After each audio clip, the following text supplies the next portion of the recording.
A very good day to you and welcome to Herman Manyora's YouTube channel. My name is Jadel Kabir. I'm always glad that you join us for conversations which we hope will build this country even as we're progressing with Ruto's administrations. These conversations we hope will help his administration in making better policy decisions and for our political class, better political moves. I'm here with Herman Manyora, the hard hitter. How are you doing today, sir? I'm fine.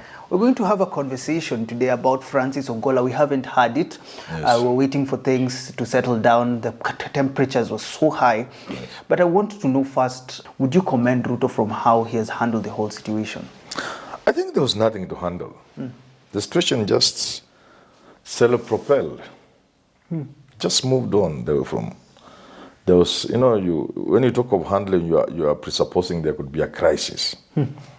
So the issue of how you handle something comes in if there's potential for trouble, for danger. If there's a crisis, there was no potential for danger, there was no danger, there was no trouble, there was no crisis, and therefore there was nothing for Ruto to handle. He just played his role as a president and commander-in-chief. The big conversation was all about rumors about Francis Ogolla in Bomas. Raila said he wants these rumors to be cleared.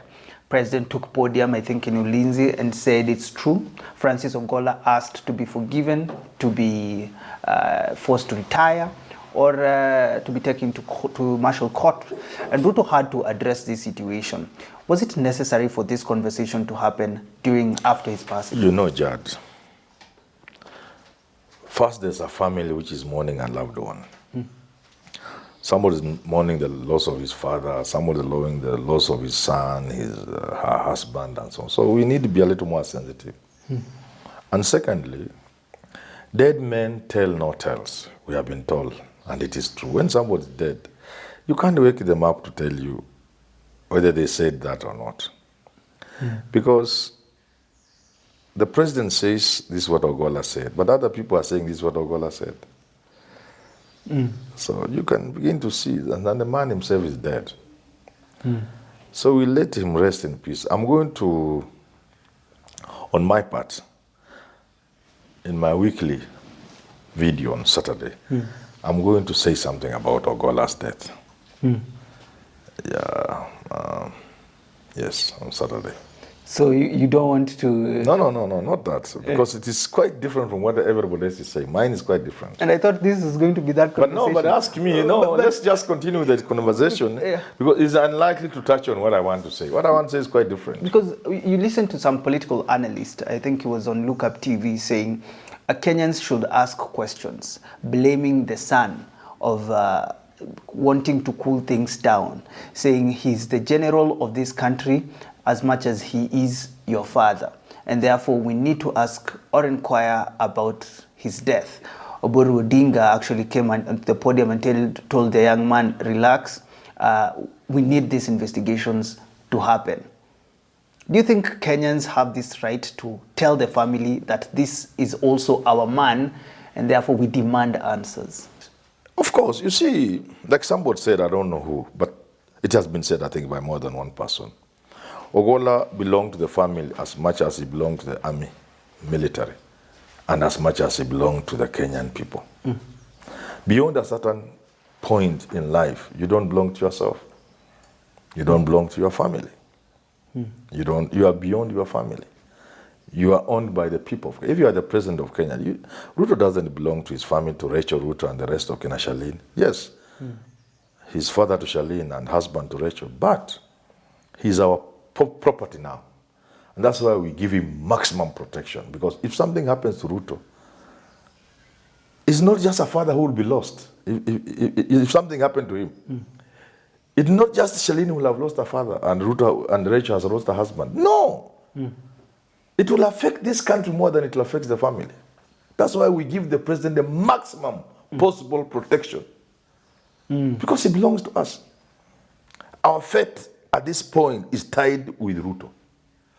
If anything bad happened to Ruto today, we will all feel it. It can send the country into such a turmoil that it may take even 100 years to pick up the pieces. You know that, eh? Yes. So we protect him. And anybody who goes beyond a certain level, as they are moving up, you must also reckon with the fact that you also belong to a wider constituency than your own family. Okay. So Ogolla belonged to the family, yes. Nucleus, wider. He belonged to a community, the Luo. He belonged to the military. But above all, Ogolla belonged to Kenyans. Because we are just lucky that nothing has happened after his death. Things could have gone terribly wrong. And that's why I started with how Ruto has handled the situation. You said things have not gone wrong, so we cannot judge his handling. We are just lucky. I choose to see it as luck. You can see it what you want. Anybody can say, oh, yeah, somebody has played a big role. People are saying the family has been, people are talking about what you were asking. Yeah. Belonging to the family. And Oburu said it. Oburu said, one, the Luo have gone through this trauma. They have been hurt. Mboya, Agwin Skotek, Ouko, they have gone through this. So it's painful to them. It's much more painful to them than perhaps to the family. The Luo nation. Yeah. But he said something else, which to a large extent is true, to the best of my knowledge, that after the death of Ouko, Moi seemed to capture the family. Yeah, that's what Oburu said. He said governments convince the families, something of that you are sort. better off letting this matter rest the way it is. Nothing will bring back your husband, Christabel. Now it's Eileen. Yeah, so it is possible. These things do happen. And it may just be the government is convincing her. And the government has nothing wrong. The government has not assassinated Ouko. But it knows a family that is at peace with what has happened is a good thing for the government in terms of sorting out the mess. So what Oburu is saying, that you young man, even as you jump here with your whatever, we know it is possible the government could have talked to you.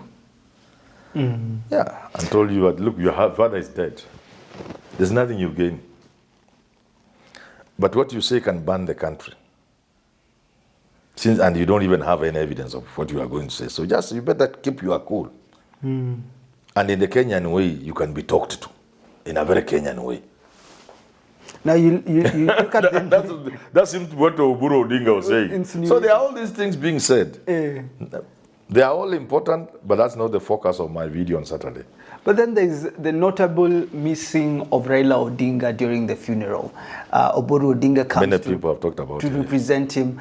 Kenyans on social media saying Raila has betrayed his people. He should have been there. I don't know for what, how betrayal comes into play. But they said he was indisposed. He said he was indisposed, And yes. then later... But then later he was maybe in a football game. There's also that conversation. People have asked me to explain that just before you and that is where I want to go. Yes. He's missing, first of all, if it was intentional to miss this funeral, what could have informed that decision? Let's start with what we know, what we were told. Yes.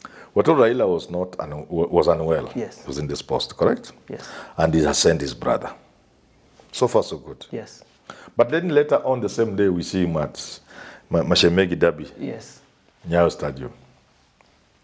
So the question must be asked, how could somebody who was indisposed, somebody said to be unwell, to the point he misses such an important funeral, knowing what people will say, how come?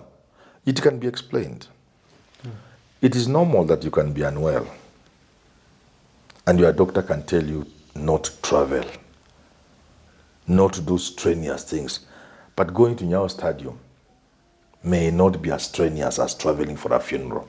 You know, people like Raila Odinga, whenever they are somewhere, their energy is sapped by the people.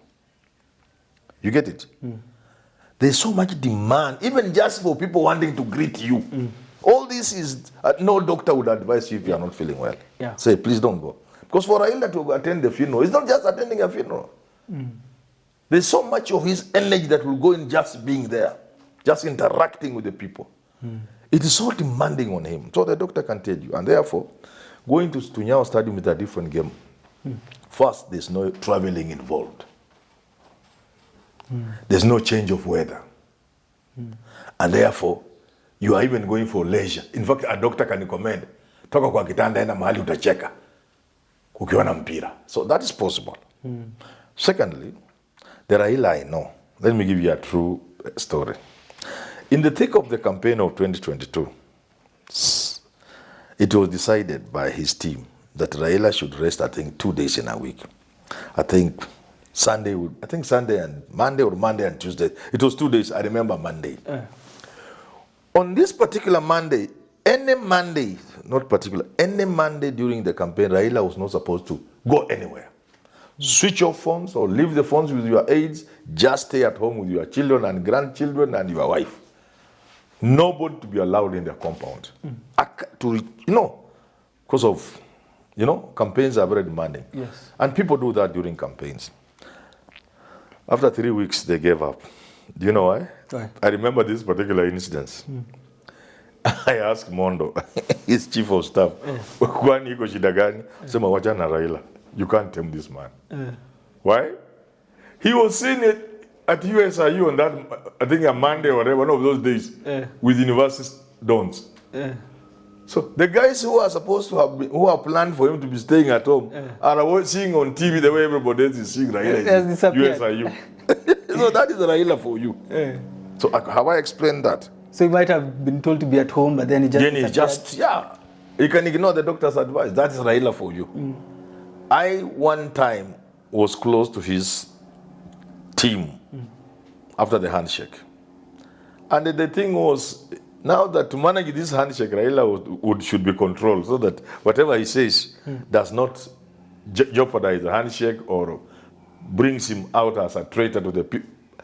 People gave up.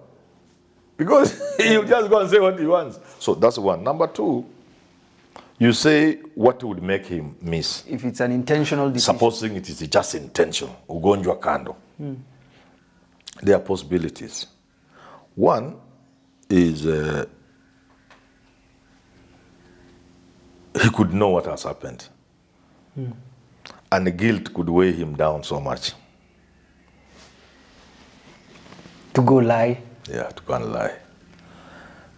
But this is far-fetched, I must say that. Yes. You have asked me to, because I don't have the facts. This is your job, so you're doing the analysis.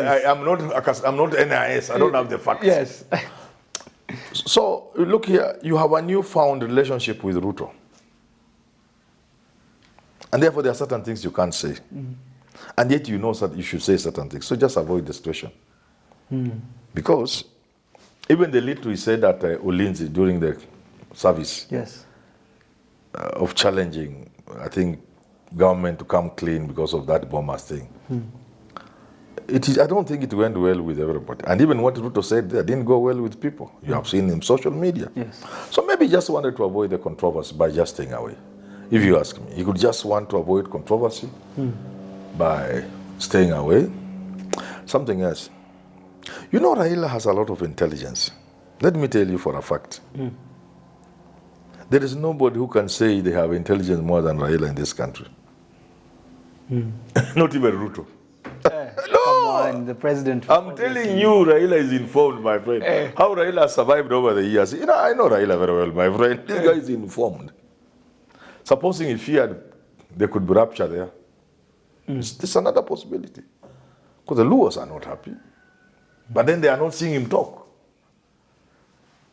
So his intelligence could tell them, people could heckle you.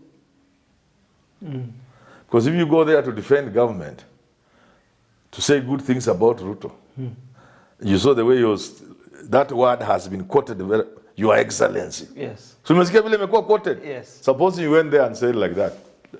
People will heckle you. So he could have been informed. If you go there, you'll be heckled. What impact would his speech have if he spoke the way Oburu spoke? What impact would he have on the country, not just the Luo nation? If he spoke like that, emotions will go high. And when people are excited in that manner, inflamed, I should say, anything could happen.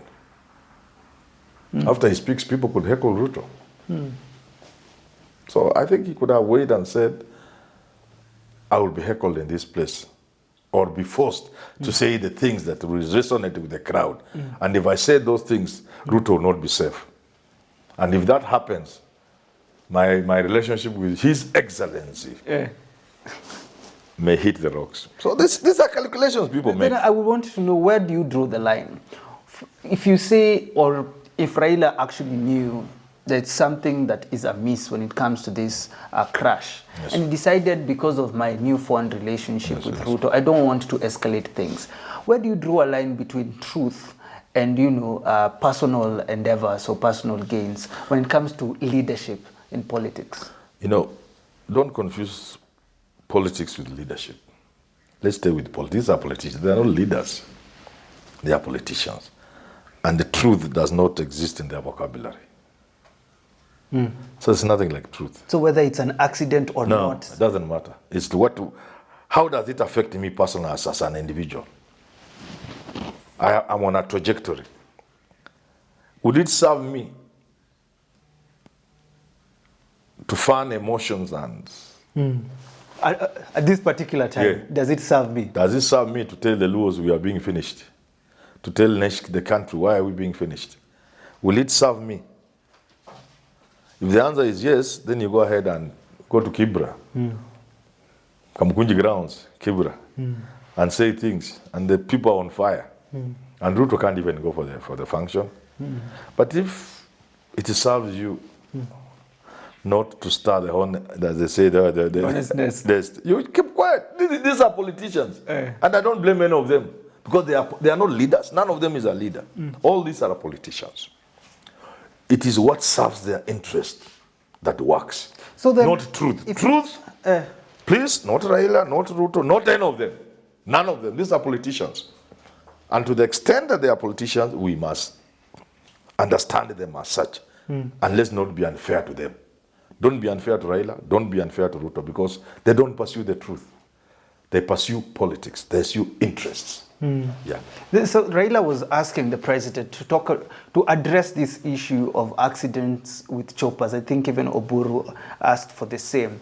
If you are the leader now, if you are Ruto, how is there something that can be done practically? Because this was the case with George Saitoti. This is the case now with the CDF. Is there anything practical that can be done, or is it just simple investigations go home? You know, we are a poor, dirty third world country, and even our thinking is poor and dirty. If this happened in a more developed country, what would happen? Even the company that provided that helicopter, but the people will be on the ground here now. There would have been someone to come and see what is going on. They should have been asked already. The person who released that helicopter to the sea. There are so many questions, and I'm not even interested in those, because they have been raised by everybody. The CDF, I hate that word, CDF. CDF. Inatukumbusha CDF, stupid MPs running with stupid checks to give to people. CGS was the name, Chief of the General Staff. Defense Forces, no, Armed Forces. We have armed forces. Defense, what are we defending? We can't attack. We should also be able to attack. You can also argue that you attack in the name of defending. No, we can also be proactive. We can be the one to kuchokoza mtu. Yeah, we should be able to go to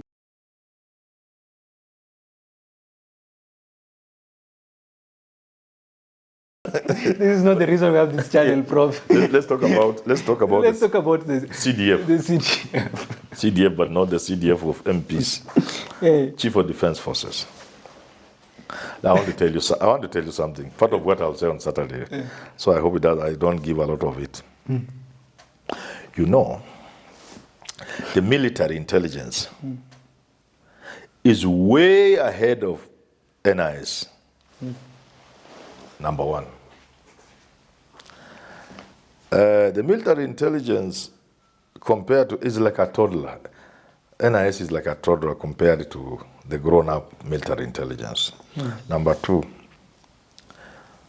the power of any country, or say most countries, does not reside in State House. The power resides in the military. They are the custodian of the Constitution, as Mutai Ngunyi told us once, which is true. They are the ones who have the power. They only submit themselves by tradition and order of things to the civilian rule. But they who have the power, that's number one. So the man at the head of the military is supposed to be the most guarded individual in the country, not even the president. It is our intelligence that protects even the president and the country. So it follows naturally that the CDF, that word, yeah. Naturally that the CDF should be the most guarded and protected individual in the country. And they should use nothing but the best plane or chopper in the country. With all protocol necessary for the protection observed. Every day before he boards the That's why even his PA is not a major. It's a major general. Can you imagine a major general in the army? As your personal Yes. What kind of person are you? Do you know a major general is not a small boy? We are talking about the head of the military, a 4-star general anywhere in the world. A 4-star general cannot be using a ramshackle helicopter. We can just go up and go down. So there are a lot of questions. And like I've said myself, I'm not interested in those.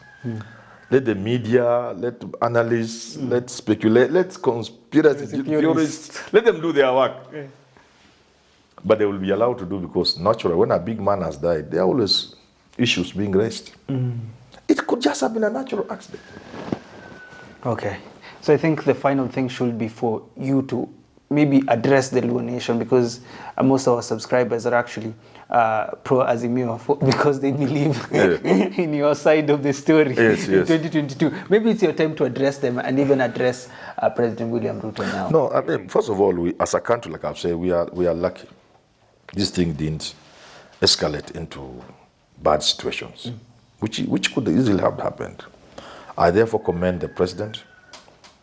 I'm happy with Raila's the way he has taken things.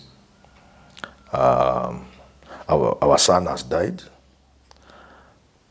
He was a religious man. He was a good guy. He never offended anybody. People were even wondering, how come no woman came to the crowd with a child? And some people were saying, no, this is a general. Atapanga mambo yake vizuri. But on a serious note, I'm sure he's resting with the angels. We wish the family the strength that's required. Wish them well. They'll be able to cope with the loss. Losing a loved one, I've gone through it. I know it's not a simple issue. The Luo people are at pain. This is just one in a series of things that have happened to them. They are hurting. They are in pain. We also wish them well. We ask God to give them the power to forgive, to understand, and to love their country more than other things. That individuals can make mistakes. But they should have their trust in God, that He'll come through for them. Okay. God will come through for them. They have suffered enough. But even in the Bible, Job went through a lot of pain until finally when the wife asked him, even this God you serve, how? Forget about him. But Job said no. Because he had gone through, you know the Bible. Yes. Through a lot of pain, a lot of things that happened to him. Finally, the wife told him, forget. This God you serve is lying to you. He's not a true God. You could not go through this. So I ask the Luos to be as resilient and as understanding as Job. And sure enough, Job went through. And as Job went through, so will they also go through. God will be through for them one day, and the pain they have gone through will come to an end. I'm very happy that this issue has not been addressed through violence. It's time for people to reflect. And the Azimio fraternity, the Luo fraternity, and Kenyans at large, let's all hope this was an accident, a normal accident, and that no human being had a hand in it. All right. And if there was a human being's hand in it, let's leave that human being to God. Yeye na Mungu wake. Thank you for tuning in to this conversation. In the fullness of time, the truth shall be uncovered. Have yourself a lovely rest of your day. Bye.